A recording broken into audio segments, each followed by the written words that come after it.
오늘의 말씀 누가복음 8장입니다.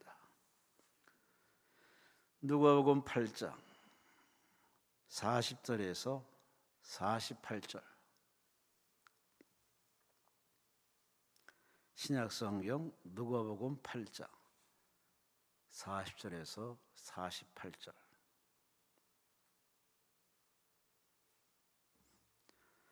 우리 함께 말씀을 합독하십니다. 예수께서 돌아오심에 무리가 환영하니 이는 다 기다렸음이로라. 이에 회장장인 야이로라 하는 사람이 와서 예수의 발 아래 엎드려 자기 집에 오시기를 간구하니 이는 자기에게 12살 된 외떨딸이 있어 죽어가미로라. 예수께서 가실 때 무리가 밀려들더라. 이에 12회를 혈루증으로 앓는 중에 아무에게도 고침을 받지 못하던 여자가 예수의 뒤로 와서 그의 옷가에 손을 대니 혈루증이 즉시 그쳤더라. 예수께서 이르시되 내게 손을 댄 자가 누구냐 하시니 다 아니라 할 때 베드로 이르되 주여 무리가 밀려들어 미나이다. 예수께서 이르시되 내게 손을 댄 자가 있도다. 이는 내게서 능력이 나간 줄 알미로다 하신대 여자가 스스로 숨기지 못할 줄을 알고 떨며 나와 엎드려 그 손댄 이유와 곧 나은 것 모든 사람 앞에서 말하니 예수께서 이르시되 딸아 내 믿음이 너를 구원했으니 평안히 가라 하시더라.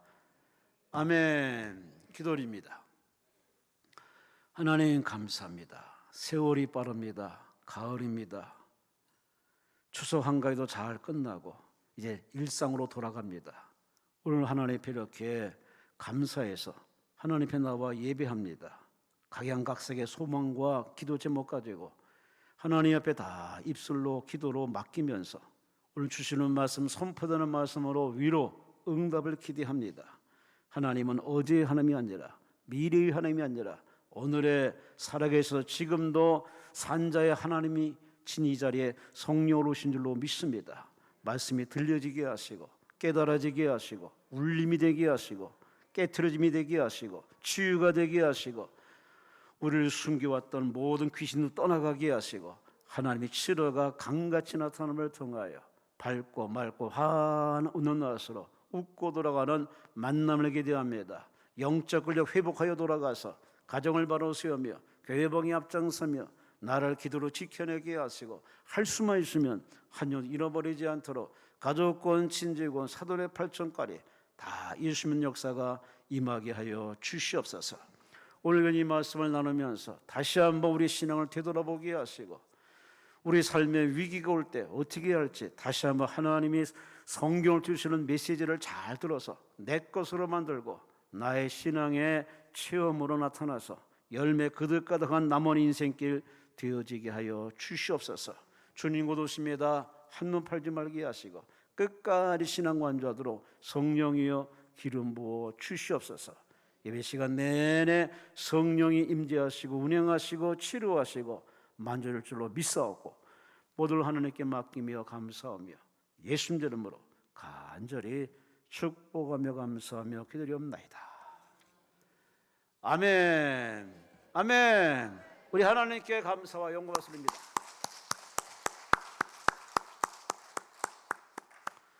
옆 사람과 인사하십니다. 하나님이 사랑하십니다.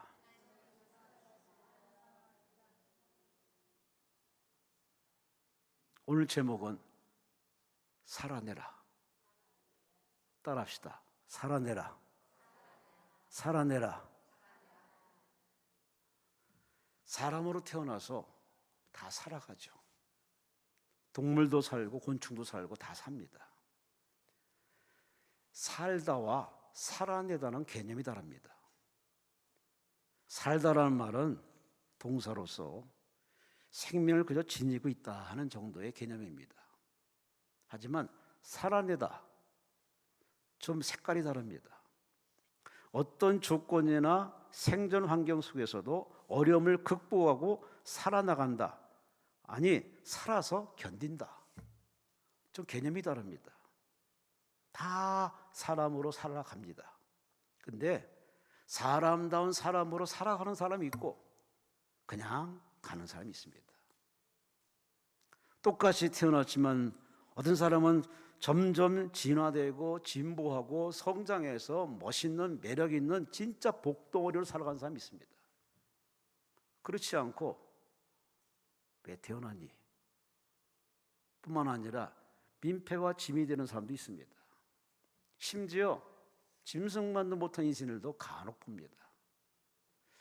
분명히 우리가 이 땅에 태어날 때는 우리를 태어나게 하신 그분이 그렇게 살라고 우리에게 주신 인생이 아닌데 자기 인생을 허접하게 만든 사람이 정말 많습니다.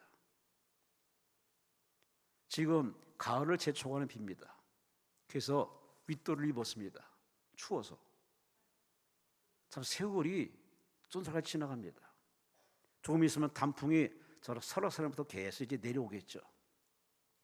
이런 화려한 자연의 변화를 보면서도 느끼면서도 혜택을 받으면서도 어쩜 그렇게 사람들은 늘 제자리 걸음, 늘 거기서 벗어나지 못하는, 그러고도 불만이 되게 많습니다. 나라가 어떠느니, 경제가 어떠느니, 정치가 어떠느니, 뭐가 어떠느니, 네가 어떠느니. 참 입이 열려서 우리 말은 하는 자유로운 대한민국에 있지만, 그러나 그렇게 말하는 사람도 한번 곰곰이 따져봐야 됩니다. 내가 공부를 제대로 했나? 내 인생을 제대로 살아가는가? 아니, 늘 하나님 앞에 복받을 만한 마음과 그런 그릇 가지고 사는지 한번 곰곰이 따져볼 필요성이 있습니다. 방우달 씨가 있습니다. 방우달 씨. 이분의 글을 종종 읽어보는데 어느새라는 글 속에 이렇게 자기의 삶을 이렇게 얘기합니다. 참 멋있는 사람인 것 같아요. 제가 이 글을 읽을 때 여러분이 한번 곰곰이 한번 자기 자신과 비교해 보시기 바랍니다. 이 세상에서 나를 가장 절망시키는 것은 배울 것이 지나치게 많다는 거다. 우리하고 좀 개념이 다릅니다. 무엇을 먹을까, 무엇을 빌까, 뭐 이런 거에 절망하는 게 아니라 배울 것이 너무 많다는 거에 절망한답니다. 읽어야 할 책도 많고, 들어야 할 훌륭한 강의도 많고, 만나야 할 멋진 사람도 많고, 가봐야 할 아름다운 경이로운 경치도 참 많고, 올라갈 이유가 많은 산들도 많고, 바라봐야 할 넓은 강과 바다도 참 많은데, 배는 것마다, 만나는 것마다, 닿는 것마다 온통 배우고 느끼고 가슴과 눈에 담을 것이 많은데, 이거 언제 다 하고 가나? 이거 언제 다 배우고 가나? 그걸 생각하니 절망이 온다는 겁니다. 왜? 자기 몸이 예전 같지 않다는 거지. 인생이 예전 같지 않다는 거죠. 나이 들면 눈도 이제 예전 같지 않습니다. 이제는 보는 것도 한계가 있고 듣는 것도 한계가 있고 내 그릇도 한계가 있습니다. 그래서 이분은 표현을 절망을 표현했습니다. 욕심 때문이라고 욕해도 나는 기꺼이 받아들이면서 절망하면서 살겠습니다. 역시 멋있게 표현합니다. 대부분 다 신선탄합니다. 부모가 나한테 해준 게 뭐가 있으며, 회사에서 나한테 해준 게 뭐가 있으며, 다 이렇게 덜 가지고 덜 배운 거에 대해서 되게 불만이 많습니다. 근데 이분은 거꾸로 얘기합니다. 더 많이 배우고 더 많이 가보고 더 많이 만나야 되는데 그걸 다 하지 못하고 내 인생을 놓고 가야 될 인생을 너무 절망감에 빠져 있다고. 하지만 이것이 현실을 해도 나는 이 절망을 느끼며 살아간다는 멋진 사람. 이분의 이야기에서 우리가 한 가지 배우는 거 그겁니다. 인생은 배움이라는 겁니다. 인생은 배움. 또 고개를 끄덕이든지 아멘 하든지 둘 중에 하나 하세요. 따라합시다. 인생은 배움이다. 신앙도 배움이다. 배운다는 이러한 시선을 가지고 배운다는 마음과 그런 태도를 가지고 문제 앞에 사람 앞에 서면요 절대 당황하지 않습니다. 그러려니 하고 오히려 이런 관계를 통해서 더 많은 인생으로 더 나은 인생으로 바꿔지겠죠. 세상은 이렇게 사람을 태어나서 이렇게 매사에 배우겠다는 마음을 가지고 자연을 통해서 사건을 통해서 그러한 이해할 수 없는 그런 사건을 통해서도 배우겠다는 마음을 가지고 이렇게 마음을 여니 족하다는 얘기입니다. 고맙다는 얘기입니다. 감사하다는 얘기입니다. 그 따지고 보면 우리가 배움의 폭을 자꾸 이렇게 닫아 걸으니까 부부간에 대화할 거리도 없고 친구지간에 대화할 소재도 그냥 쓰레기 같은 얘기만 나올 수밖에 없고 뭐 이렇게 사람들이 이렇게 생활 속에 보면은 다 원인은 따지고 보면은 배운다, 열린 마음이 없기 때문에 그런 일이 많이 빚어지고 있습니다. 이렇게 서론을 이야기하는 이유는 오늘 본문에 한 사건입니다. 회당장 야이로가 자기 사랑하는 자식이 아파서 내 집에 와서 고쳐주옵소서. 예수님이 기꺼이 갑니다. 그런데 그 사이에 끼어든 사람이 하나 있습니다. 참 찰나에 끼어든 사람입니다. 남자도 아니고 유대인도 아니고 그야말로 여자. 12년간 혈루증으로 피를 흘리면서 참 불편하게 정말 아주 힘들게 살았던 여자가 끼어듭니다. 끼어들어서 예수님의 가는 발목을 확 잡아버립니다. 바쁘게 가야 할 입장인데도 불구하고 그 발목을 잡을 수밖에 없는 이 여자의 간절함, 오늘 이 사건을 본문에 쫙 넣어주면서 우리가 한 번쯤 배우려는 자세가 필요합니다. 지나가는 예수, 목적을 위해서 지나가는 그 예수님을 확 붙잡고 자기 인생을 드라마틱하게 변화시키려는 이 여자의 모습, 신앙인들이 하나님 앞에 예배하는 자들이 이런 자세가 필요하다는 겁니다.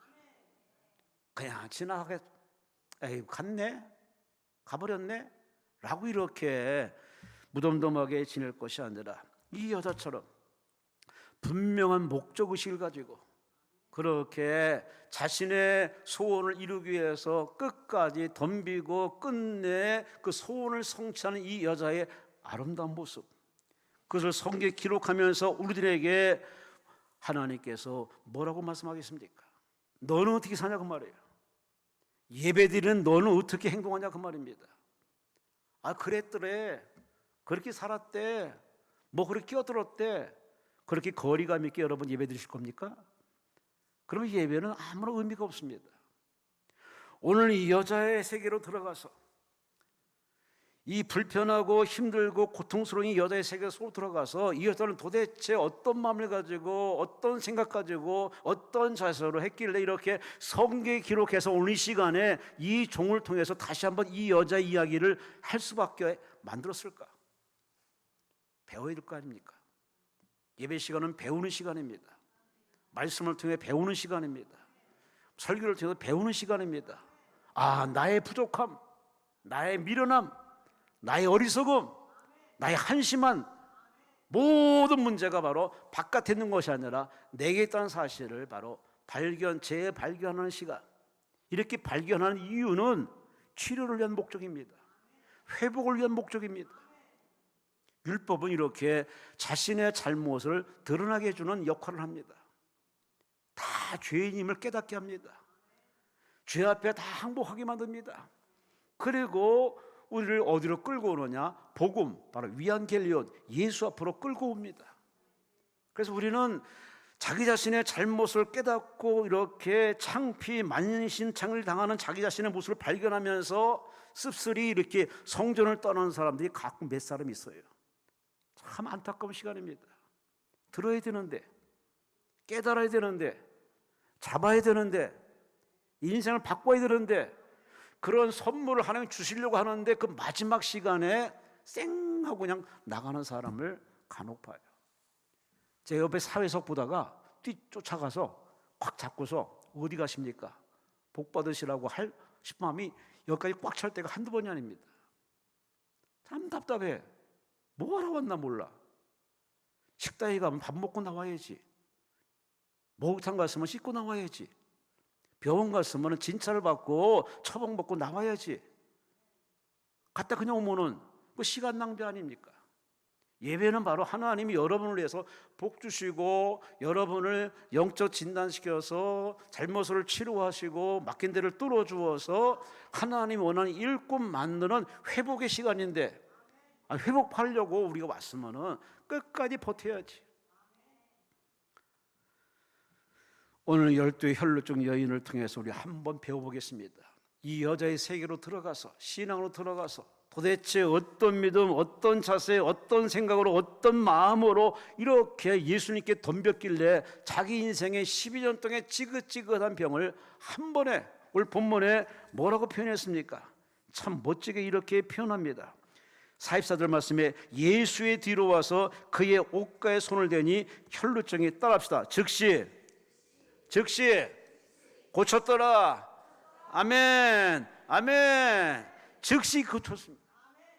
응답은 즉시 옵니다. 준비된 자는 즉시 받습니다. 그러니 여러분이 준비하세요. 받을 준비하세요. 은혜 받을 준비하세요. 따라합시다. 이 시간은 기회다. 아멘. 아무리 강사가 목사가 외쳐도 들은 척도 안 하고, 그런 사람 보면 참 하나님도 답답할 겁니다. 하나님은 그렇게 우리에게 당연히 직접 나타나서 연락하지 않습니다. 목사를 세우고 교회를 세우고 예배를 세워서 여러분을 부르시고 이렇게 다듬어 가십니다. 예배 시간 허투루 드리지 마시고 은혜와 응답 받으시기를 주의 이름으로 축원합니다. 오늘 고침받은 이 여자, 이름도 나와 있는 이 여자가 이 강대상에 서서 만약 설교하라고 하나님이 명하시면 이 여자가 뭐라고 얘기했을까? 궁금하지 않습니까? 고침받은 사람, 치료받은 여자, 해결받은 여자, 잃어버린 행복을 되찾은 여자, 인생의 전반전은 비극적이었지만 후반전은 그야말로 룰루랄라 신바람에 살았던 이 여자가 이 강대상에 서서 만약 이 시간에 설교하면 뭐라고 설교할까? 세 가지를 얘기할 겁니다. 첫째, 따라합시다. 그럼에도 살아야 한다. 아멘, 아멘, 아멘. 누가 병들고 싶어 병드나요? 저도 살아보니까 병이 갑자기 생기더만, 갑자기 통증이 오더만, 갑자기 기운이 빠지더만. 물론 갑자기 아니지, 서서히 나빠졌는데 내 생각에는 오늘 당장 나빠진 것을 그런 착각을 합니다. 아니에요. 계속 우리가 관리를 안 하면은, 유지 관리 안 하면은 이제 건강도 자꾸 이렇게 바꿀 수밖에 없습니다. 오늘 이 여자는 그렇게 12년 동안 혈루증으로 고통받는 이 지병을 갖다가 원해서 초청해서 온 게 아닙니다. 열심히 살아가다 보니 어느 날 갑자기 병이 찾아왔습니다. 참 싫은 겁니다. 아파본 사람은 알 겁니다. 1년, 2년, 10년 동안 이렇게 지긋지긋하게 병을 알아본 사람은 이 여자의 얘기를 한번 실감나게 느낄 겁니다.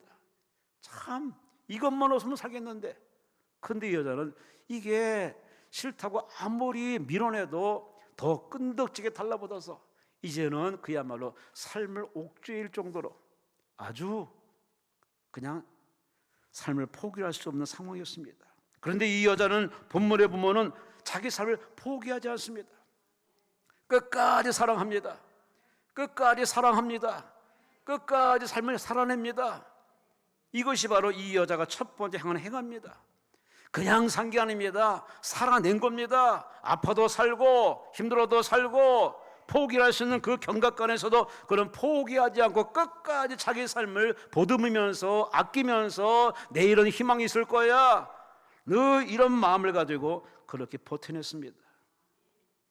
이런 자세가 참 중요합니다. 차동엽 씨는 희망의 귀환이라는 책에서 절망을 이렇게 표현합니다. 절망. 무엇이 절망일까? 절망이 무엇인가?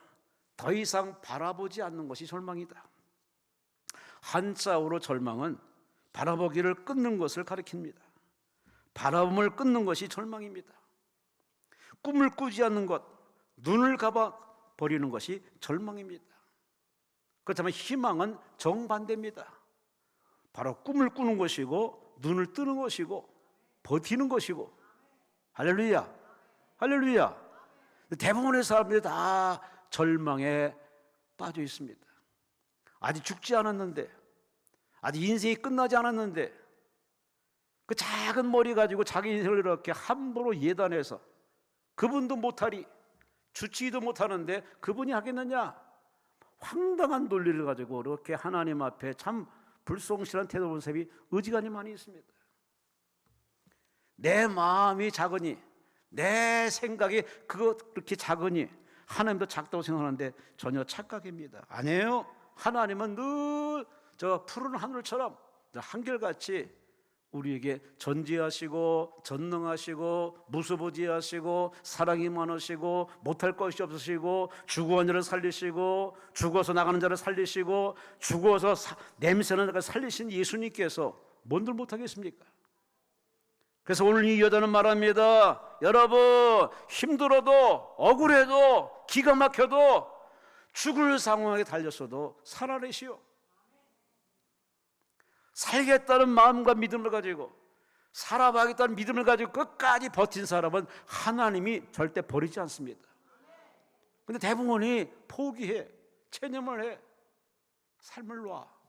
아파트에서 뛰어내리고 다리 나가서 뛰어내리고 배에서 뛰어내리고. 참 그런 사람들은 가끔 이렇게 시장 바닥에 한번 가봐야 됩니다. 교도소 한번 가서 그들과 한번 얘기 나눠보세요. 중환자실에 누워있는 사람 가서 한번 이렇게 상담하고 한번 이렇게 신방해보세요. 내가 얼마나 부자인지, 내가 얼마나 저들보다 훨씬 나은 사람인지 뼈저리게 느낄 겁니다. 근데 우리는 너무 가진 게 많습니다. 그 잘난 지식 가지고 자기 인생을 이렇게 던지는 사람들이 참 많습니다.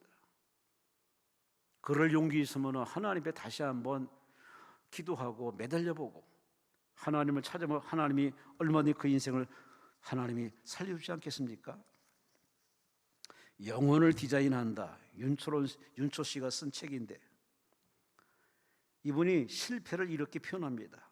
실패는 칼날입니다. 다루기 까다롭지만 그저 도구일 뿐입니다. 실패라는 칼날은 꿈을 꾸는 이에게는 과일을 깎는 것처럼 자신을 다듬는 아주 유익한 도구입니다. 하지만 꿈을 꾸지 않는 사람에게 자신을 자해하는 위험한 도구니 그대는 어떻게 선택하십니까? 실패라는 것을 그렇게 자기 인생이 끝났다고 생각하는 사람들이 거의 99% 하여튼 주변 사람들이 참 많습니다. 그러나 진실로 인생을 사랑하는 사람, 자기 삶의 의미를 부여하는 사람, 창조주를 믿는 사람은 절대 그렇게 생각하지 않습니다. 다 이유 있는 오늘의 아픔이겠거니 생각해서 하나님이 아시고 허락하셔서 다른 사람이 아닌 내게 주신 바로 찬수임을 깨닫고 그 하나님 마음을 10번 100번 이해해가지고 하나님이 감당할 수 있는 것만 주신다는 믿음을 갖고 오히려 그 과정을 절대 불평하지 않고 하나님 이런 문제 있는데 이것 또한 감사합니다. 하나님 반드시 감당할 수 있는 믿음까지 주신 줄 믿으니 이 과정으로 하나님 영광 받아 주옵소서. 좀 여러분이 신앙생활을 이렇게 철든 마음과 태도를 가지고 하나님께 이렇게 두런두런 얘기하면 하나님이 얼마나 이뻐하겠습니까? 그렇게 설교 말씀 들어도 그렇게 직분 생활하더라도 여전히 그 믿음의 수준이 밑바닥을 헤만데마나 하나님 누구와 이 세상을 논하며 누구에게 이 세상을 맡기겠습니까? 여러분 다시 한번 눈을 크게 넓게 열어서 여러분의 눈을 가지고 세상을 바라보면 마음이 안 들 겁니다. 하나님 눈을 가지고 바라보면 세상이 참 아름답게 보일 수밖에 없습니다. 요즘 소통에 아주 명사로서 이름 날리는 사람 중에 한 사람이 있습니다. 김미경 씨. 이 사람이 쓴 책이 하나 있습니다. 나를 데리고 사는 법. 참 책이 제목이 참 재밌습니다. 나를 데리고 사는 법. 이분의 책에서 뭐라 했냐면 제일 내가 살면서 데리고 사는 사람들 중에 참 힘들고 어려운 존재는 부모, 자식, 남편, 아내, 친구, 직장 상사. 이분은 얘기합니다. 그게 아니라고. 정말 데리고 살고 참 살기 어려운 존재는 바로 내 자신이라고. 그러면서 이분이 뭐라고 말했냐면은 내가 속에 있는 내가 내 말을 안 듣고 사고도 제일 많이 치고 결심한 대로 안 움직이는 바로 내가 내 안에 있기 때문에, 이런 나 때문에 내가 갈등하고 힘들어한다는 이분의 표현 참 독특합니다. 맞아요. 우리는 밝히는 것이 불편하다고 여기는데 아니에요. 그걸 바라보는 육신의 나도 있지만 속 안에 내가 따로 있습니다. 그가 자꾸 우리를 딴지 걸 때도 있고, 때로는 우리가 하고자 하는 어떤 결정적인 것에 중요한 메시지를 준데도 불구하고 우린 거기에 따르지 않는 게으름, 요령꾼, 공짜 좋아하는 그런 모습도 많이 있습니다. 그래서 이런 나와 함께 늘 살아가는 이 참 이게 불편한 겁니다. 여러분이 기도원에 와서 이렇게 예배 드릴 때, 오늘 3시 예배 강사가 누구더라? 예배 드릴까? 아니야, 그냥 여기서 그냥 멍 때릴까? 아니면 뭐 기타 등등 가야 되는 말은 아마 갈등하는 사람 많을 겁니다. 여러분 스스로 몸뚱아리는 하나지만 여러분의 속사람이 계속 여러분과 이렇게 갈등하고 있습니다. 예배 드리냐 마냐, 하나님께 기도하느냐 마느냐. 그런데 오늘 본문의 이 여자는 그런 갈등에, 자기 안에 있는 그런 갈등 요소가 있음에도 불구하고 끝까지 그걸 이겨내고 견디고 예수님을 향해서 찾아와서 끝내 예수님을 꽉 부여잡아가지고 인생을 고침받았어요. 그래서 오늘 이 여자가 우리에게 말합니다. 여러분, 환경 탓하지 마시고 사람 탓하지 마시고 여러분 그래도 살아내시오, 버티세요, 견디세요. 우리에게 강력히 촉구하고 있습니다. 그래야 산다고. 매달 한 번씩 오는 김대성 목사님이 이 자리에서 설교하는 거 지금도 잊지 못합니다. 그 자살 직전까지 그렇게 귀하게 쓰시는 분들 보면 한 번씩 꼭 자살 한 번씩 한번 경험하는 것 같습니다. 정말 아주 자살할 수밖에 없는 상황에, 그 상황에 하나님께서 성경을 읽게 만들어서 그 성경 속에 한 말씀을 던져주십니다. 그 말씀이 바로 에스겔서 16장 6절 피투성이라도 살아남으라. 피투성이라도 살아남으라. 에스겔에게 준 메시지거든요. 근데 하나님이 그 메시지를 툭 던져주면서 살아남으라, 살아내라, 끝까지 살아내라. 그 메시지를 받아들여서 자살을 포기하고 믿음으로 대시해서 끝내 목회에 성공해서 전 세계 다니면서 부흥하시는 귀한 강사로 이렇게 늘 이렇게 말씀을 전하고 있습니다. 그래요. 살아남아서 끝까지 하나님께 영광 누리겠다는 마음을 가지고 끝까지 살아남는 사람은 하나님이 도와주십니다. 할렐루야. 예수님이 지나가는데 만약 이 여자가 포기하고 집안에 가만히 있었더라면 그냥 그렇게 12년 아니라 13년, 14년 죽을 때까지 이렇게 병치레 했을 겁니다.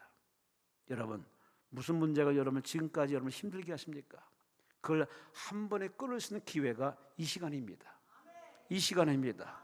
그러니까 그분께 살겠다는 믿음, 내리는 비전을 가지고 끝까지 이 여성처럼 포기하지 마시고 절망하지 마시고 낙심하지 마시고 자살하지 마시고 하나님께 맡기시고 여러분의 할 일은 뭐냐? 생명을 사랑하세요. 인생을 사랑하세요. 자기 삶을 아끼세요. 그리고 그분께 맡겨버리세요. 두 번째, 오늘 이 여자가 이 자리에 서서 두 번째 설교할 메시지가 뭐겠습니까? 이 여자는 말합니다. 믿는 거는 부족하다고. 믿는 거는 부족하다고. 아는 거는 부족하다고. 예수에 대한 믿음이 있으면 찾아나오는 이 여성, 달려오는 이 여성, 찾아가는 여성, 끝내 사람을 해집고 가서 예수님을 부여잡는 이 여성. 오늘 우리에게 두 번째 시사하는 바로 교훈입니다. 우리는 다 알아요. 기도하면 응답받고 예배드리면 은혜받고 안수받으면 도움받고 상담하면 도움받고 알기는 아주 기가 막히게 많이 합니다. 아는 거하고 믿는 건 차원이 다릅니다. 오늘 이 여성을, 오늘 행동을 보세요. 그런 예수에 대한 믿음이 분명합니다. 저 예수님께 찾아가면은 나의 병이 나으리라, 해결받으리라, 치료받으리라, 나으리라. 다 알아요. 그 믿음을 가지고서 찾아갑니다. 달려옵니다. 버팁니다. 대단한 행동으로 옮기는 이 여성의 결단하는 모습을 한번 가만히 상상해 보시기 바랍니다. 여러분이 기도원에 남들은 오기 싫은, 남들은 못 가는 이 기도원에 찾아오는 여러분의 그 행위에 하나님이 크게 여러분을 복 주실 줄로 믿습니다. 문제는 여기까지 왔으면은 예배의 집중도를 높여서 그 올라올 때 그 마음을 가지고 끝까지 하나님 앞에 이 시간 만나리, 이 시간 나의 기도가 응답받으리 하는 믿음을 가지고 여러분이 계속 하나님 앞에 울고 매달려서 여러분이 믿음으로 대시할 때 하나님이 여러분 외모를 보지 않고 여러분 믿음 보시고 역사해 주십니다. 아멘. 야고보서 2장 14절에 말합니다. 내 형제들아, 만일 사람이 믿음이 있노라고 행함이 없으면 무슨 유익이 있으리요? 그 믿음이 능히 자기를 구원하겠느냐?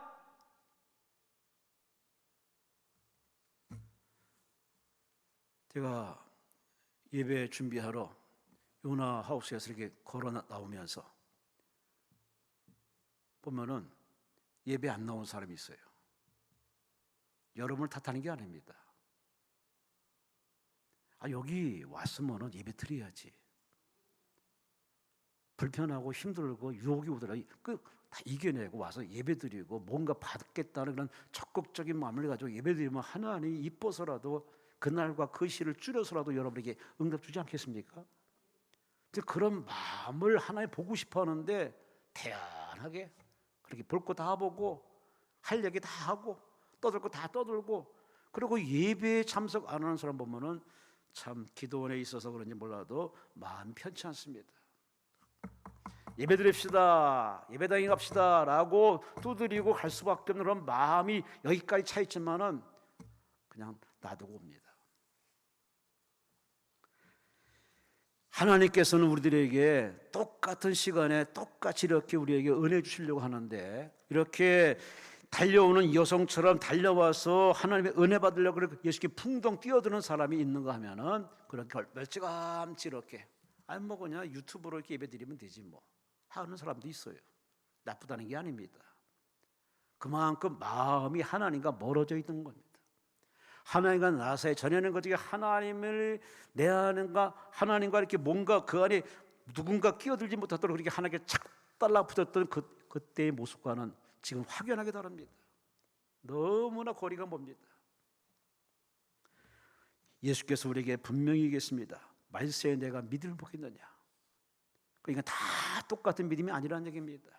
야고보 기자는 두 가지 믿음으로 분명히 우리에게 소개했습니다. 살아있는 믿음과 죽은 믿음, 움직이는 믿음과 그냥 거기 그냥 서 있는 믿음, 열매를 맺는 믿음과 입만무성한 믿음.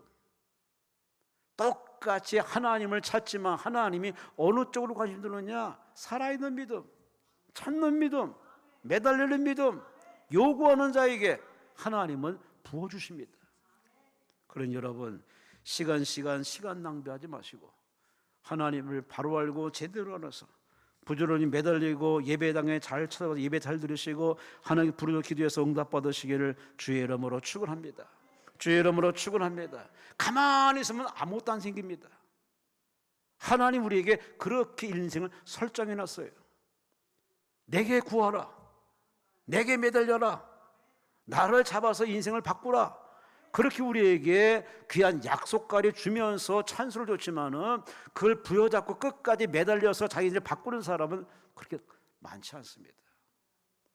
그래놓고 뭐 교회가 어떠느니 설교가 어떠느니 뭐 시스템이 어떠느니 세상이 어떠니 할 말이 많아요. 여러분 아닙니다. 오늘의 본문의 이 여자는 세상을 탓하지 않습니다. 자기가 지금 자기 코가 속자인데 남을 탓할 시간도 없습니다. 그는 살기 위해서 살아왔고 살아남기 위해서 버텼고 그러다 보니 이렇게 믿음 있는 이 여성에게 예수님이 지나간다는 소식 듣고 그런 놀란 나머지 기쁜 나머지 자존심 체면고집 다 집어던지고 그는 그렇게 찾아갑니다. 이 부정한 여인으로 취급받는 이 여성은 바깥에 나가면 안 됩니다. 격리돼야 됩니다. 우린 코로나 때 격리를 분명히 체험해봤습니다. 군중 집회에 못 나가고 교회도 몇 명밖에 못 모이고 이 여성은 12년 동안 격리된 생활을 했습니다. 너무 힘들었습니다. 하지만은 예수가 왔다는 소식 앞에 그는 그 격리의 벽을 열고 가정에 뛰쳐나와서 현장으로 달려옵니다. 예수로 달려옵니다. 이 행동하는 믿음, 실천하는 믿음, 다가오는 믿음, 매달리는 믿음. 그리고 예수님 보신 겁니다. 어서 와라, 어서 와라, 너 달려와라. 성경 보고 있다는 말이 없지만 충분히 우리는 성경 속에서 하나님의 마음을 엿볼 수 있습니다. 오늘 하나님이 여러분을 그렇게 지켜보고 계십니다. 우리는 살아가면서 항상 문 앞에 있는 것, 그것만 보는 것으로 그렇게 인생을 운운합니다. 그러나 책을 많이 읽고 인생 가정교육을 제대로 받은 사람 벌써 보는 눈이 다릅니다. 정상적으로 봅니다. 아니, 더 깊은 하나님의 은혜를 입은 사람은 오히려 영의 눈을 떠서 사람들이 보지 못한 또 다른 세상을 보죠. 여러분은 어느 쪽에, 어느 계층의 사람이십니까? 시인 김영서 씨, 이 사람이 시를 하나 썼어요. 하나 쓴 게 아닌데 많이 썼는데 제목은 나비의 꿈. 한번 들어보세요. 작은 애벌레는 커다랗고 아름다운 날개를 가진 나비를 동경했다. 작은 애벌레는 나비가 되기 위해 어떤 고난과 시련도 견뎌냈다. 하지만 나비가 된 작은 애벌레는 아이들에게 팔다리를 붙잡혀 날개를 뜯긴다. 작은 애벌레는 몰랐다. 그 찬란한 나비 뒤에 무엇이 숨겨 있었는지. 여러분, 이 시를 들으면서 무슨 생각하십니까? 애벌레가 나비만 되는 걸 꿈꿔온 것은요, 참 지극히 현실적인 당연한 꿈이고 비전입니다.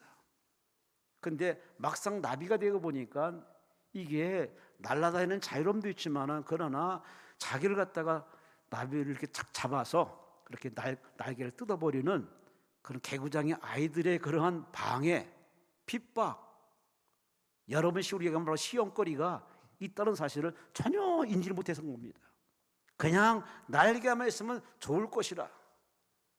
근데 막상 날개를 달리면서도 거미줄에 걸릴 수도 있고 새에 먹이가 될 수 있고 사람이 붙잡혀서 그렇게 하찮은 그런 곤충으로 전락할 수 있다는 사실을 뒤늦게 깨달은 이 애벌레. 여러분, 오늘 김영서 시인은 우리에게 말합니다. 이 김영서 시인은 이 꿈을 갖다가 명사가 아닌 동사로 이렇게 표현합니다. 맞아요. 신앙생활은 인생은 그냥 명사가 돼서 가만히 있으면 저절로 당연하게 살아가는 게 아닙니다. 공부를 해야 됩니다. 노력을 해야 됩니다. 수고를 해야 됩니다. 견뎌야 됩니다. 땀을 내야 됩니다. 사랑을 해야 됩니다. 기도를 해야 됩니다. 하나님의 도움받아야 됩니다. 이것이 신앙이고 이거 참 신앙인데 대부분의 사람들은 거기까지 갈 생각이 없습니다. 그러다 보니 항상 하나님과 이렇게 엇박자를 놓으니까 늘 삐지고 시험 들어서 교회를 나오네 마너네, 다른 교회로 가버릴까, 뭐 별의별 생각 많습니다. 다 문제를 따지고 보면요, 하나님께는 문제가 하나도 없어요. 하나님께 보낸받은 우리 인생들이 하나님의 시선으로, 하나님의 마음으로 하나님 만든 세상을 보면은 다 이유가 있고 존재 이유가 있고 사랑할 이유가 있고 기다릴 이유가 있는데 그런 마음이 없다 보니까 잘 삐지고 잘 넘어지고 사내만에 하다가 인생을 자살로 끌는 사람도 있어요. 얼마나 안타깝습니까? 근데 오늘 본문의 이 여자는 그럼에도 불구하고 자기 처지가 절박함을 알고 그 처지를 바로 해결하기 위해서 해결자 예수가 왔다는 소식 앞에 그는 다 집어던지고 달려갑니다. 힘을 다해서 달려갑니다. 손을 내밀어요. 그리고 잡아요. 끝내 그 인생이 바꿔집니다. 성경이 왜 이 여자를 기록했을까? 왜 이 이름 없는 여자 얘기를 왜 그렇게 했습니까? 너는 어떠냐 그 말입니다. 너는 나한테 어떻게 대시하냐 그 말입니다. 바라만 보느냐? 구경만 하느냐? 지금 그럴 시대가 아닙니다. 주님은 곧 오신다고 성경 누누이 얘기하고 있고 이 지구촌에 돌아가는 꼴 보니까 주님 오실 날도 얼마 남지 않은 것 같고 사람들의 그 마음 성향을 보면 아주 이제는 예전 같은 정서는 별로 없는 것 같아요. 얼마나 이기적이고 폭력적이고 배려심도 없고 그렇게 물론 다는 아니지만 그런 사람이 많아져 가고 오죽하면 사람들의 아주 진절 넌덜이 나가지고 고양이를 키우고 개를 키우고. 그 키우는 게 나쁘다는 게 아닙니다. 그만큼 마음이 그쪽으로 갈 수밖에 없는 지금 상태입니다. 우리는 그들을 탓할 것도 아니고 따라갈 것도 아니고, 우리는 중심을 딱 잡고 천국 백성으로서, 할렐루야, 할렐루야, 그리스도의 신부로서 거기에 걸맞는 품격 있는 마음과 믿음을 가지고 믿음으로 살아내시기를 주의 이름으로 축원합니다. 믿음으로 살아내시기 바랍니다. 매사에 하나님을 믿는 믿음으로, 하나님의 눈으로, 그런 믿음으로 여러분이 바라보면은 불행은 없습니다. 위험은 없습니다. 아픔도 다 지나갑니다. 하나님 반드시 여러분을 해결하시고 축복하실 줄로 믿습니다. 지금 미국에서 방망이 잘 휘둘르는 바로 야구선수 하나 있습니다. 오타니. 그 야구선수, 일본 선수인데 그 선수가 이렇게 말을 한 적이 있습니다. 인생은 내가 만드는 겁니다. 다른 사람이 만들어준 게 아니라 내가 만드는 겁니다. 내가 생각하고 내가 만들지 않으면은 늘 다른 사람이 휘둘림 당합니다. 그 자기 인생을 그렇게 건실하게 살았기 때문에 지금 그렇게 프로 중에 프로가 되어서 사람들에게 감명을 주고 있는데, 똑같이 사람은 태어나서도 그렇게 남의 옷 입고 남의 길을 걸어가면서 남의 줄에 서가지고 살아가는 사람들이 참 많은 세상에, 오늘 본문의 이 여성은 전혀 흔들리지 않습니다. 자기 인생을 건실하게 살다가 이렇게 갑자기 병들었는데 그 병에 치이고 매이고 자살을 선택하지 않고 자기 인생을 바꾸려고 무모한 시도도 하면서 끝까지 버티다가 그런 이 여성을 보고 예수께서 찾아가십니다. 그때 이 여성 기다렸던 것이 예수를 잡아버립니다. 할렐루야, 할렐루야. 따라합시다. 이 시간은 기회다. 아멘. 이 여성처럼 꽉 잡으시기 바랍니다. 말씀을 잡으시기 바랍니다. 믿음으로 잡으시기 바랍니다. 반드시 여러분 기적이 일어날 줄로 믿습니다. 누가복음 5장 31절 말씀에 건강한 자에게는 의사가 쓸데없고 병든 자에게라 쓸데가 있나니 내가 의인을 부르러 온 것이 아니라 죄인을 불러 회개시키러 왔노라. 인생은 다 하나님들이 볼 땐 다 환자입니다. 병자입니다. 다 죄로 병든 사람이에요. 그들을 구원을 오셨는데 이 여성처럼 나를 구원하신 그 예수를 발견해서 예수를 달려가는 이 믿음, 이 액션을 취해도 모자랄 판인데, 최근에 우리 교회 생활을 가만히 보면은 너무 편하게 예수 믿는 것 같습니다. 옛날에 초심을 잃어버렸어요. 예배 안 드리면 그렇게 하나님을 무섭고 두렵다는 그런 마음도 이제 아예 강 건너가 버렸습니다. 기도 안 해도, 주일 성수 안 해도 예전에 그렇게 무섭고 두렵고 그렇게 설레는 마음으로 했는데 지금은 아주 태연합니다. 다른 데서 예배 드리면 됐지 뭐, 어디만 하면 되지 뭐, 아주 편안하게 합니다. 그만큼 우리 마음이 예전 같지 않습니다. 과연 천국 갈 수나 있나 모르겠습니다. 천국 다 가버리면은 천국이나 대한민국이나 다를 바 보이십니까? 천국은 그렇게 아무나 가는 건 아닙니다. 예수를 믿어야 갑니다. 회개해서 용서받아야 갑니다. 말씀대로 살아야 갑니다. 그러니 우리 힘으로 할 수 없기 때문에 그분을 의지해야 되고 그분께 기도해야 되고 그분의 말씀을 붙잡고 성령의 도움받아야 우리는 천국에 능히 들어갈 줄로 믿습니다. 마지막으로 오늘 이 여성이 이 강대성에서 마지막으로 우리에게 설교는 무슨 설교겠습니까? 기적은 멀리 있는 것이 아니라 가까이 있다고. 손을 뻗어서 잡으면은 잡을 수 있는 기적이 멀리 있고 가까이 있다고 오늘 우리에게 설명해 주고 있습니다. 맞아요. 성경 읽어보면 하나님은 저 하늘에 저 높은 곳에서 이렇게 안 보이는 곳에 계시는 것이 아니라 가까이서 항상 우리를 주시하고 계시고 지켜보시고 케어하시면서 도와주시면서 우리가 응답하려고 이렇게 기다리고 있는데, 그걸 확인하는 사람들은 몇 사람이고 대부분 다 보여야 믿고 들려야 믿는 수동적인 신앙으로 있다 보니 그렇게 하나님이 옆에 계신데도 불구하고 낙심하고 우울증에 빠지고 아주 부끄러운 모습을 참 많이 봅니다.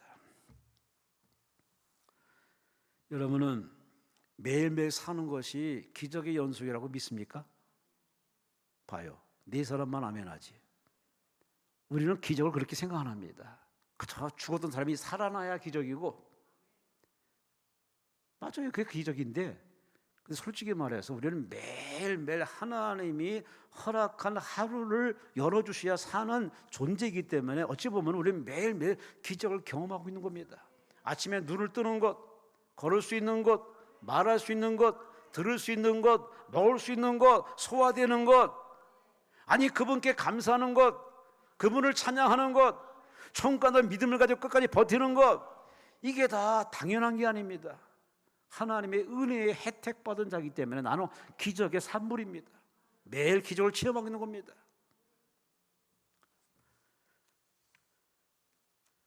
누가 기적을 특별한 것이라고 하는가? 내가 하는 모든 것이 기적이라고 윌트 휘트만 씨는 그렇게 설명하고 있습니다. 내가 하는 모든 기적이라고. 그분이 도와주지 않으면 우리는 이게 이해가 안 되고 설명이 안 되고 소화가 안 돼요. 근데 그분이 다 도와주고 믿음을 넣어줘서 믿음이 자리를 잡고 그 믿음대로 살아가는 이 모든 것이 다 하나님의 배려요 간섭이다 보니까 이것은 다 어찌 보면 거룩한 기적이 아니겠습니까? 한눈으로 보는 성경 이야기 속에 폴리는 사람이 이렇게 설명합니다. 기적은 믿지 않을 때는 결코 일어나지 않습니다. 믿고 구할 때 기적은 우리에게 당연히 일어납니다. 아멘. 아멘. 하나님 늘 곁에 계시는데 그 앞에 기도하고 믿고 간구하고 요청할 때 그분은 짠 하고 나타납니다. 대부분 사람들이 그분 앞에 이렇게 요청하지 않습니다. 하다 안 되면은 그분께 마지못해 그냥 들어가는 소리로 주여 찾습니다. 아니에요. 먼저 주님을 찾으시 바랍니다. 삶의 주인, 호흡의 주인, 여러분의 생명줄 주이신 그분을 찾고 그분을 의지하시기를 주의 이름으로 축원합니다. 할렐루야, 할렐루야. 누가복음 8장 오늘 본문에 보면은 예수께서 돌아오심에 무리가 환영하니 이는 다 기다렸습니다. 혈루증이는 이 여인이 이 앓는 중에 오늘 본문 44절 말씀 보면은 암에 고침받은 이 여자가 예수의 뒤로 와서 그의 옷가에 손을 대니 혈루증이 즉시 고쳤더라. 따라합시다. 뒤로 와서 손을 대니. 아멘, 아멘. 내가 손을 대면은 기적이 내게 들어오는 거리가 바로 하나님과 우리 사이 바로 거리입니다. 우리 눈으로 보는 그것이 정설이 아니라 하나님과 내 사이는 그런 천년이 하루 같고 하루가 천년 같을 정도로 시간과 공간을 뛰어넘는 그런 관계이기 때문에 여러분이 그분을 찾고 매달리면 그분은 여러분 가까이서 여러분에게 분명히 말씀하시고 응답해 주십니다. 그래서 우리는 늘 육적인 나와 영적인 바로 거듭난 새 사람과 늘 갈등 속에 있습니다. 성경대로 살면은 영의 사람을 따라서 하나님께 맡기고 해결한 걸 믿고 기다리면 되는데 육의 사람은 계속 말합니다. 내 생각에는 내가 보기에는 이게 아닌데 계속 내가 기도원에 있어야 되나 금식해야 되나 말아야 되나 갈등에 빠집니다. 오늘 본문의 이 여자는 그런 생각하지 않습니다. 지나가는 예수인데 자기한테 찾아오신 예수로 그는 여기고 자기를 환영하지 않은 불구하고 환영한 저를 여기고 찾아가서 예수의 뒤로 가서 옷자락을 잡았어요. 그러더니 병이 나버렸네. 병이 나버렸어요. 병이 났어요. 예배 시간에 기도 시간에 하나님을 찾는 시간에 이런 나음의 역사가 나타나야 하나님도 좋고 여러분도 좋아요. 하나님이 그런 영광의 그런 대접을 받으려고 여러분에게 계속 기회를 주는데 그 기회를 자꾸 여러분이 놓쳐요. 안 써먹어. 기도하면 되는데 손을 뻗치면 되는데 아버지를 찾으면 되는데 그분은 가까이 계시는데 그분을 그렇게 한가하게 놔두지 마시고 부르짖고 매달리고 간구해서 그분을 사모하시 바랍니다. 그분이 반드시 여러분에게 살아계신 그 하나님 여러분을 얼마나 사랑하는지를 뼈저리게 체험한 은혜 응답을 허락하실 줄로 믿습니다. 이사야 55장 6절에 말합니다. 너희는 여호와를 만날 만할 때 찾으라. 가까이 계실 때 그를 부르라. 가까이 계실 때가 언제나냐? 늘 일상에 성령으로 내게 가까이 계십니다. 그러므로 그분을 찾고 인정하고 그분에게 요청하면 그분은 여러분 반드시 구하는 것 이상으로 응답하시고 해결해 주십니다. 지금껏 살아온 것이 여러분 힘으로 산주하십니까? 꿈 깨세요.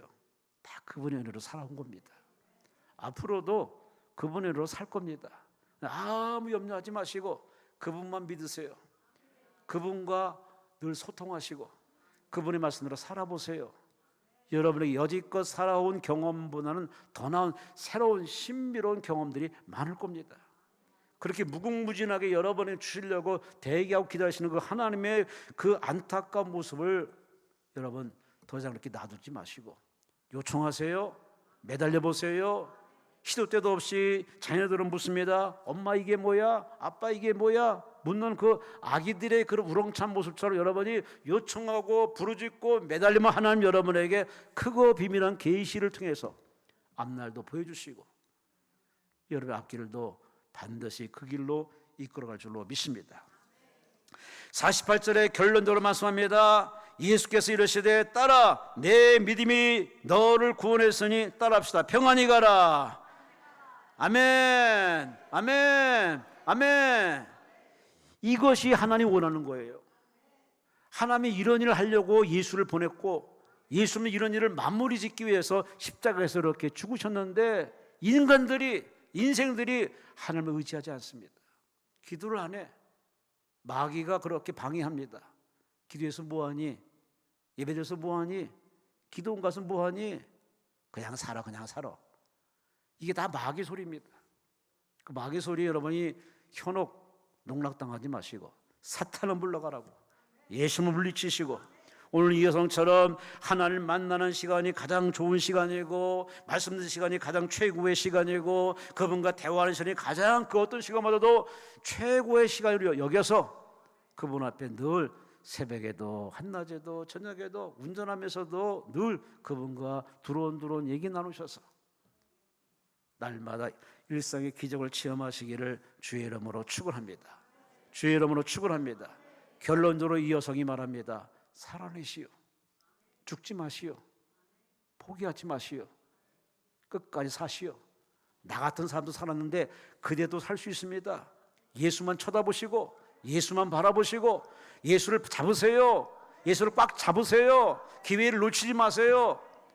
오늘 이 음성을 남의 얘기를 듣지 마시고 그분을 꽉 붙잡아서 남은 인생 내가 왜 사니? 그렇게 인생 하찮게 여기지 마시고 더 100세 시대 100세를 살면서 끝까지 사명 완수하시고 아름다운 세상 만드시고 하나님 앞에 가서 아이고 잘했다 칭찬받는 그런 꼴이 만들어 가시는 인생 남은 인생 사시기를 주의 이름으로 축원합니다. 따라합시다. 살아내라. 아멘. 주여 3차 한번 통성으로 기도합니다. 주여.